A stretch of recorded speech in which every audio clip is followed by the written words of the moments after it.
everyone, and thank you for joining today's session on Perusall. My name is Steph Gaudet, and over the next 30 minutes, I'm going to introduce you to a tool that can genuinely transform how your students engage with course readings and materials. I know we're all busy, so I've designed this to be practical and efficient. You'll see what Perusall does, understand why it matters pedagogically, and get a hands-on look at the main features you'd actually use. So what exactly is Perusall? At its core, it's a social annotation platform that integrates directly with Canvas. But let me explain what that means in practice. Think about traditional reading assignments. Students download a PDF, read it alone or in their dorm room or apartment, maybe highlight a few things, and that's it. It's isolated. It's passive. And let's be honest, we know many students skim or skip readings entirely. Perusall transforms that solitary experience into a collaborative one. Students read the same document, but they can see each other's questions, comments, and insights in real time as annotations layered right on top of the text. It's like having a study group discussion happening in the margins of the reading itself.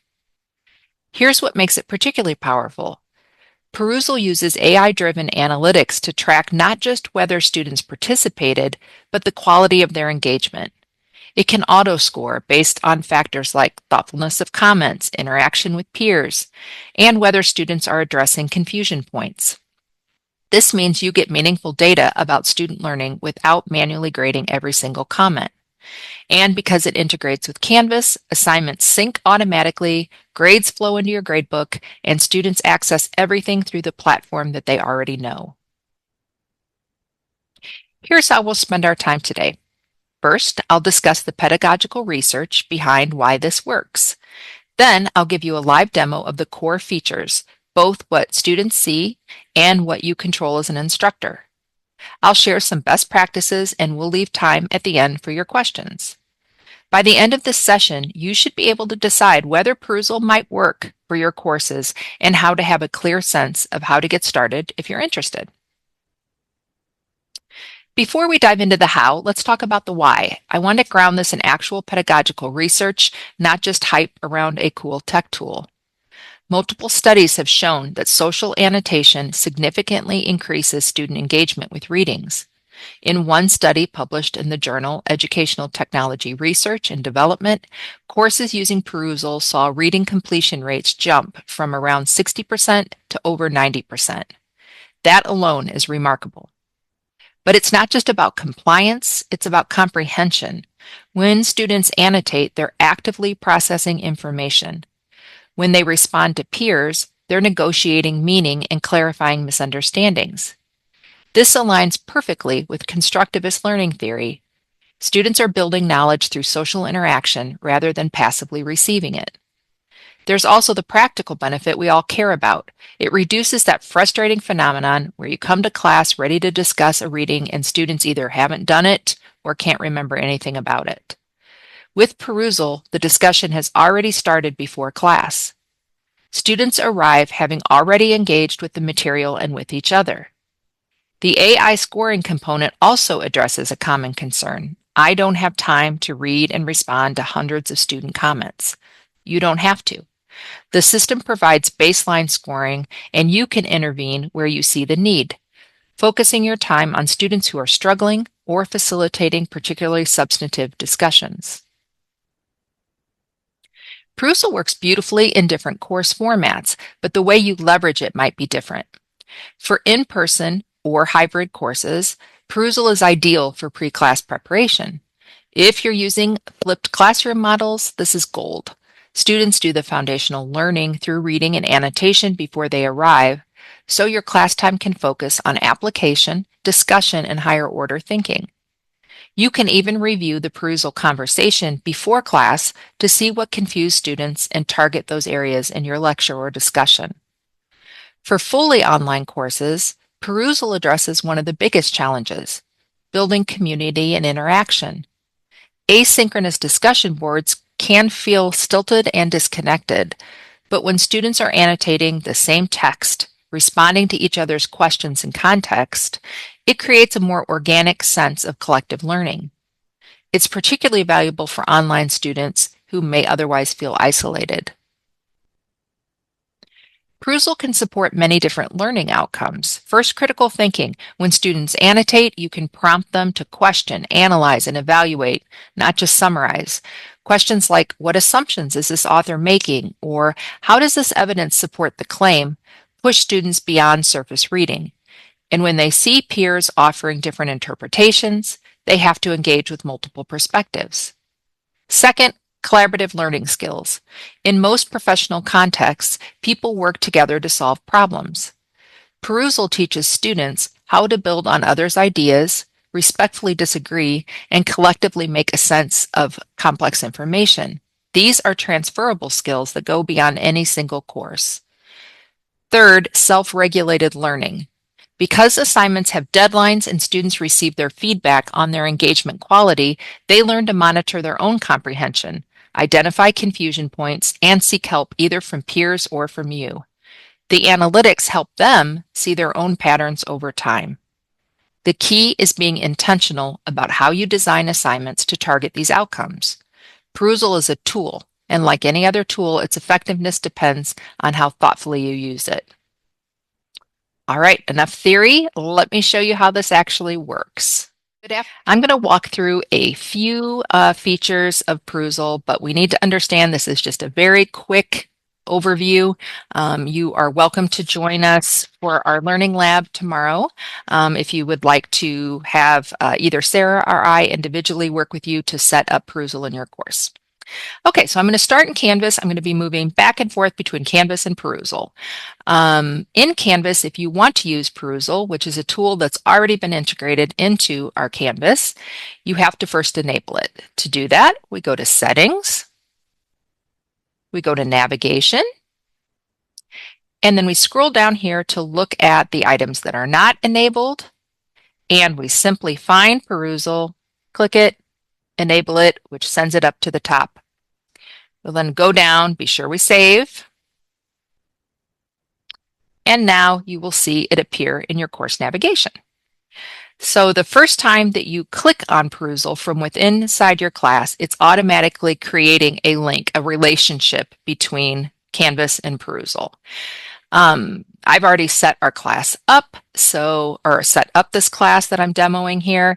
But when you log in, you will have a number of settings that you need to work through. And some of those include deciding like when your start and end date is. You can set a welcome message for students. One thing also over here, if you look, these are all your setting options. Grouping is really important. They've got a couple new options here for grouping where you could have a consistent group work throughout the course, or have each content or each different assignment has different groups. When I say groups, we highly recommend that when using Perusall, you limit the experience to about 6 students. I mean, that's not a magic number. You could definitely play around with that. But for example, in the course I'm teaching, I have 30 students, and to throw 30 students into one discussion, I think is very overwhelming for students. So to narrow that down and give them just 6 people that they're interacting with, or 5, or whatever you decide, is a really good idea.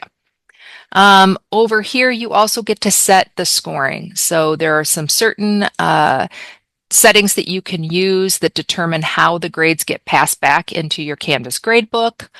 There are a number of different templates depending on what type of assignment you're using. Most of the time I just use the standard assignment default, but you can see here Perusall has some other options. You can set up a peer review, you could set up a fishbowl. When I see that template, I'm going to click over here and click Edit. And this is where things get a little interesting. You have the power to tailor these diagnostics or different elements to your specific needs. So this is like a holistic view of how I want my comments evaluated or comments assessed. You could decide that you want there to be students are only getting graded on their comment content, or maybe you want more of a social engagement focus. all of these can be tailored. And I think it will probably take you a couple times of reading through the comments and seeing the scoring analytics before you know what is going to work best for your class.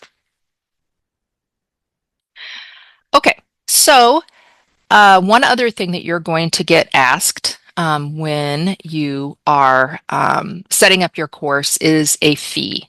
And Perusall is free.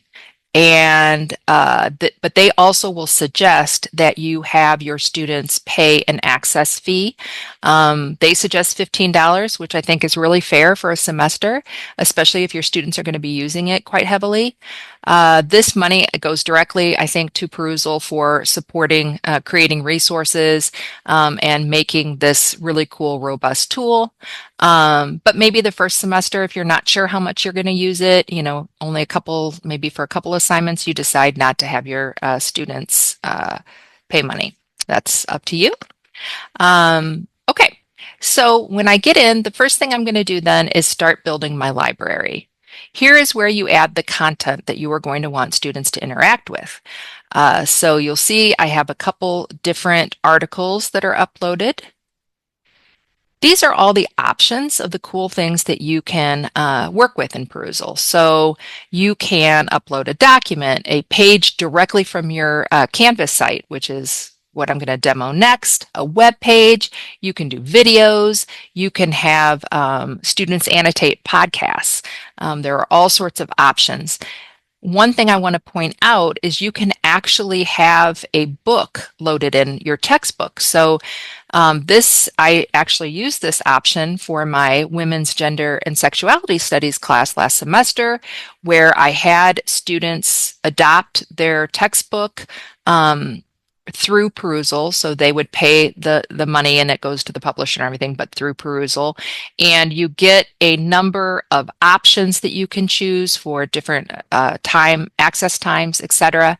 I found it to be a really nice way of just integrating everything, so I didn't have to A, worry about copyright, and B, I was able to have all that content in and I didn't have to add it individually. But most people will use it to just upload articles or PDFs or whatnot. Okay, so the next thing I want to show you then is how to create an assignment. So you've added, your documents here into your library. And then I'm going to go back out to assignments. And we're going to start here in Perusall by creating the assignment, and then we're going to watch how it moves over to Canvas. So here, I'm going to click Add an Assignment, and I'm just going to choose this standard template for this assignment. And I'm going to just call this Perusall Test. Super original. And you'll set your due date right within Perusall, and that will automatically move to Canvas. The next option is going to be for you to actually assign that content. So I'm going to click on Content to Assign, and I will see all of those different pieces that I added to my library. And I'm going to use Online Teaching and Learning Theory. Okay. Click Next, and then you will have some more options that you can choose. You can choose whether or not students post anonymously, etc. And when I'm done, I click OK. And you'll see it appear right here in your assignments. Okay, so let's move to Canvas now and see what happens. Okay, so now I'm in Canvas.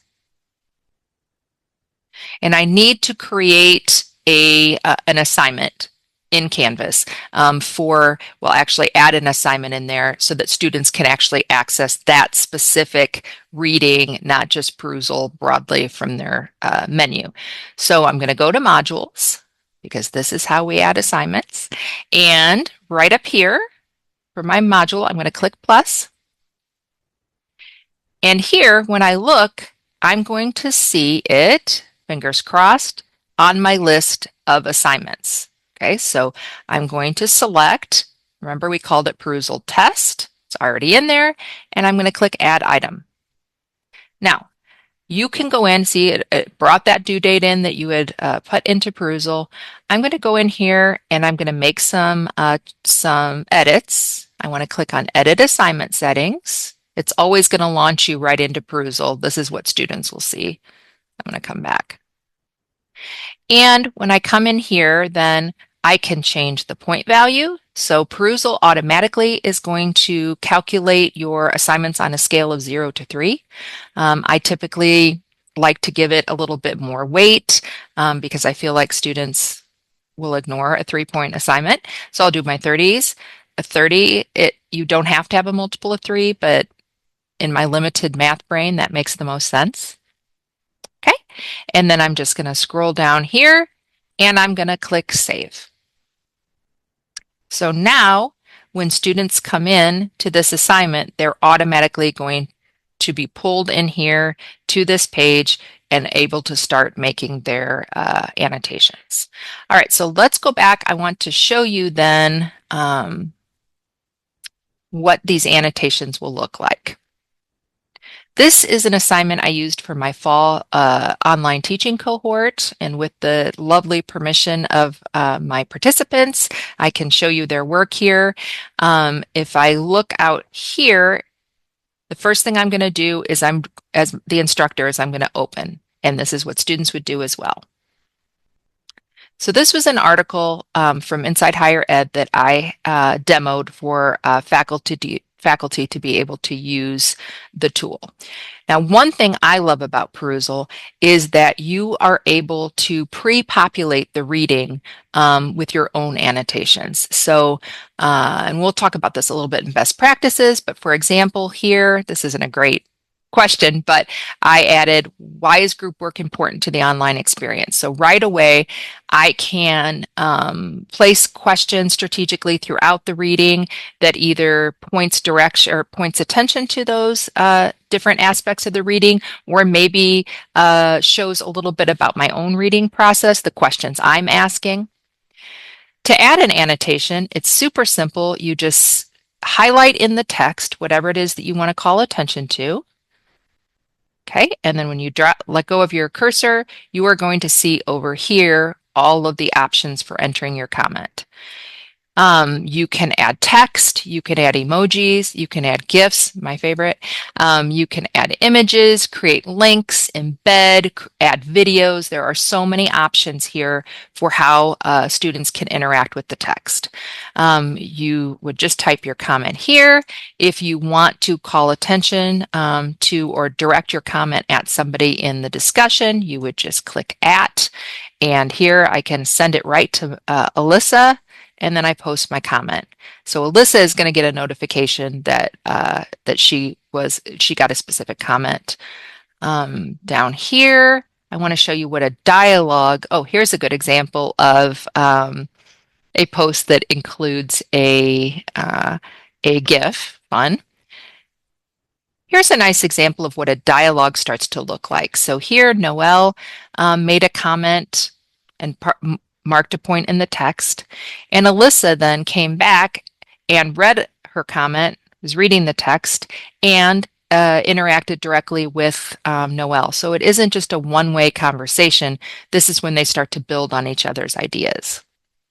Okay, so the comments have been made. Now what? Well, we're going to go out to the gradebook. And in the gradebook, you'll see here is that assignment we were just looking at.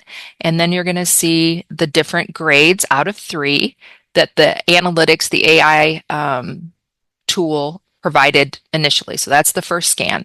So I'm going to go in and look at my student, Alyssa, and take a look at these different measures. So these I had set up myself. These are the different elements I wanted it to be considered for the grading. You can set these how you want, but if you look here, what I really love is shows me how much active engagement time my students spent. It shows how many comments were submitted. I can click on comments submitted and see specifically the ones that this student added. And then over here, I'm going to see what the AI tool suggested for a grade for each of these. So I can go in, if I read this and I'm like, yeah, no, it isn't low because I wanted everybody to try using the Giphy, and she did that. Then I can change it to high. I can look and see that I agree with with these results. And up here, if not, if this is lower, or maybe I think Alyssa did sort of a deadbeat job, I can just change Alyssa's grade to the 1, and then that will appear here. Okay, so now let's go back and one more time into Canvas and see what that looks like. No, I'm sorry. One more thing I wanted to tell you is after you get those all adjusted, then you click this Release to Students. And once you do that, the scores are going to go into Canvas, and it will automatically do that change and translate between the 3 points here and whatever amount you added for Canvas. Okay, that was a very quick overview of some of the tools in Perusall. Now I want to just talk a few minutes about, hang on one second.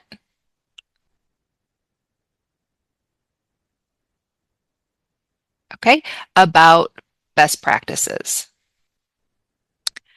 So now we've seen it in action.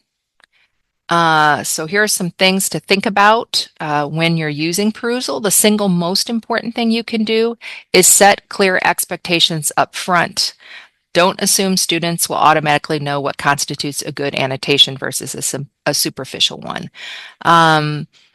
I strongly recommend that your very first Perusall assignment is a low stakes practice run. You can upload a short reading, maybe even your syllabus, 3 to 4 pages. Create what I call a model annotation assignment. Include your own annotations on that document showing students what you're looking for. For example, you might have one annotation that asks an analytical question, another that makes a connection to course concepts, and another that respectfully engages with a peer's comment. Some instructors even provide a rubric or examples of strong versus weak annotations. This 10 minutes of upfront work will save you hours of frustration later, and it helps students understand that this isn't just busy work, that it's a meaningful learning activity, and they need to reach beyond just the looks good kind of responses. Also, Perusall provides an introductory assignment that you can choose to use that walks students through how to use the tool and how to craft those strong annotations. Finally, my advice is to start small. Don't try to convert your entire course to Perusall overnight. Begin with one assignment, ideally something you already know that students struggle with or skip. See how it goes. Gather student feedback. Adjust your approach. Then add another assignment if the first one works well. Many successful Perusall users start with just 2 to 3 assignments in a semester, and then gradually expand as both they and their students become comfortable with the platform. There's no requirement to use it for every reading, but think of it as a strategic tool you deploy when collaborative engagement will enhance learning. Also, give yourself permission to iterate. Your first assignment might not be perfect, and you'll probably for sure be adjusting those grading analytics. And that's okay. You'll learn what kinds of prompts work best for your students, what grading settings feel right, and how to integrate it into your broader course design. Treat it as an ongoing experiment in improving student learning. Want to learn more? Please join Sarah and I tomorrow from 12 to 2 in Thorpe Center for a Perusall Learning Lab where this is hands-on. We can help you set up your class or do some further demonstrating. And if that time doesn't work for you, feel free to reach out to either one of us. Neither one of us are experts in Perusall, but we certainly we've used it and can probably at least try to troubleshoot with you. There are also some really excellent guides on the Thorpe website that you can check out as well. Oh, and Perusall has a really robust set of resources on their website that can probably do a smoother job of demoing the tools than what we saw today. Looking forward to working with you.